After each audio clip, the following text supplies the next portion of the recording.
It is well known that presidents and prime ministers live in style. The fact that they live and work most of their time in their official residence doesn't change this.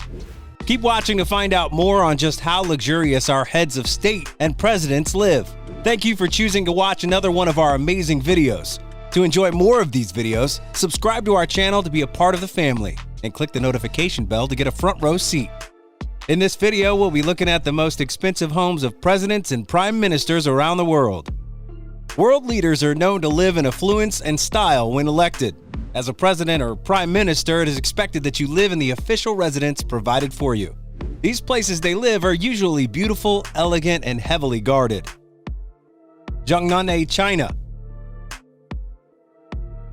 Few people are aware of what lies behind the high walls of Zhongnanhai, the home of the President of the People's Republic of China. The name Zhongnanhai refers to the two lakes contained within the property.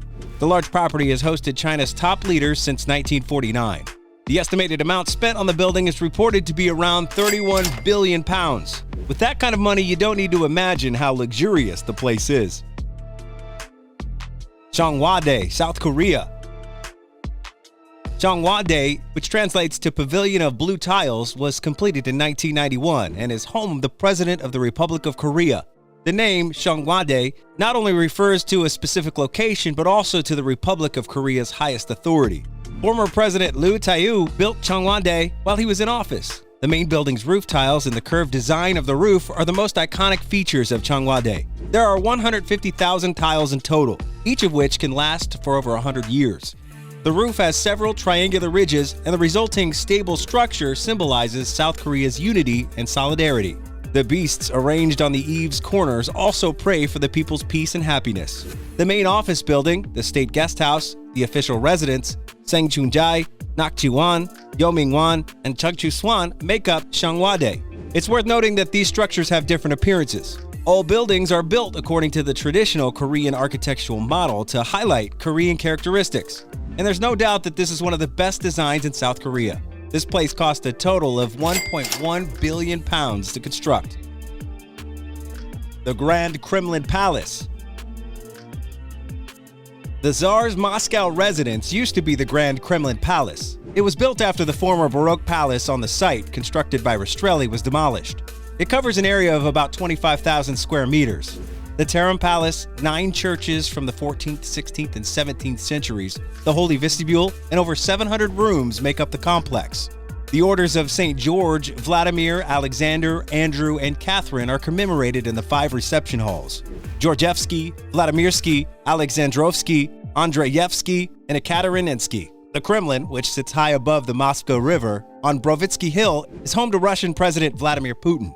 The Russian Orthodox Church moved its seat to Moscow in 1326, and less than a century later, defensive walls, towers, and palaces have been built to loosely form what we now know as the Kremlin. This is how the Kremlin, popularly referred to as the name fortress inside a neighborhood, got its name.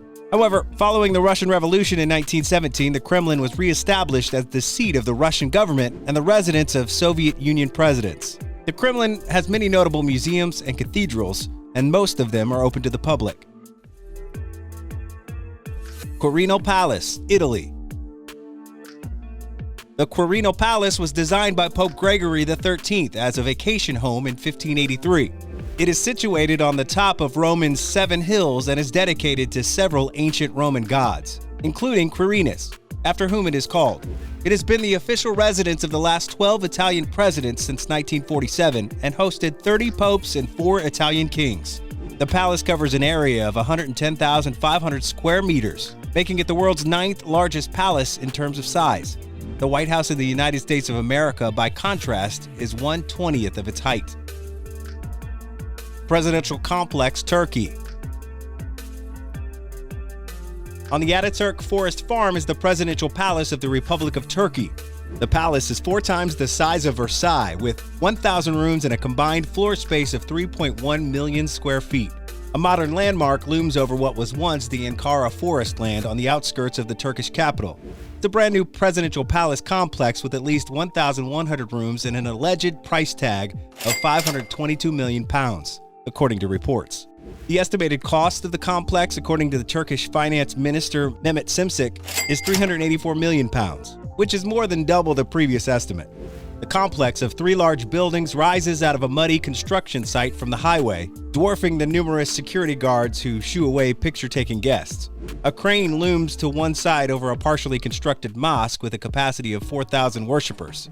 According to the Daily Mail, the carpet for the building cost more than £7 million, and according to an estimation, the overall expense of 400 super-wide double doors with a height of more than 3 meters is more than £5 million. The White Palace was built in defiance of court orders on protected forest land in Ankara's capital. The palace is 4 times the size of Versailles, with 1,000 rooms and a gross floor space of 3.1 million square feet. An elegant corridor leads up to a sweeping staircase inside the palace. The odd architecture style seems to combine Ottoman and Seljuk practices with contemporary Chinese railway station design. Silk wallpaper adorns the toilets, and the whole structure is surrounded by a forested park. Rashtrapati Bhavan, India. During the colonial period, this huge 4-story, 340-room sandstone palace was built for the viceroy. The President of India currently resides in the building, which is a combination of English, Mughal, and other styles topped with an exquisite copper-clad dome. Edwin Lutyens, the architect, took the time to integrate Indian style into the finished product, which was completed in 1929 and is surrounded by beautiful courtyards and gardens. Rashtrapati Bhavan's size is mind-boggling. The main building, the president's bodyguard, sprawling gardens, and water bodies that draw a number of birds and butterflies, as well as all the facilities necessary for a remote, secluded township of 2,000 workers and their families, are all located on the estate's 33 acres. In the heart of the capital, it's a self-contained oasis. A dramatic sweep of long, linear steps leads from the forecourt up to the imposingly pillared portico, the entrance to the Great Ashoka Hall, as you drive in through the magnificent wrought iron gates and turn into the forecourt. The 4 bells at the top of the lined capitals on the pillars around the portico are part of a design called the Delhi Order that was developed for the region.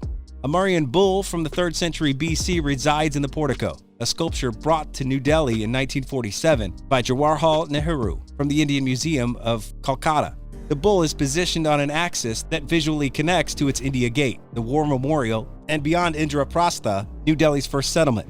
This location is said to have cost about £418 million. George V, King of the United Kingdom and Emperor of India, announced in 1911 that India would have a new capital, New Delhi. Over the next 5 years, 300 families were evicted from the villages of Raisina and Malcha to make the way for the new capital and residence of the Viceroy of India. Following the proclamation and award of the commission, British architect Edwin Lutyens, together with his project partner Herbert Baker, prepared an endless number of detailed sketches, ranging from city planning drawings to tree layouts along avenues, tree species chosen for shade as well as seasonal blossoms, to elaborate sketches of carpet patterns and furniture, doorknobs, and hanging motifs. Which of these houses tickle your fancy? Do you think they're worth the price? Do you think the buildings are worth the price? You can leave your comments and suggestions in the comments section. We patiently await your answer.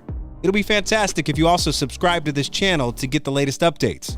You can also share the channel with your loved ones, family, and colleagues, as this is not something to enjoy alone. Click the button below to subscribe now.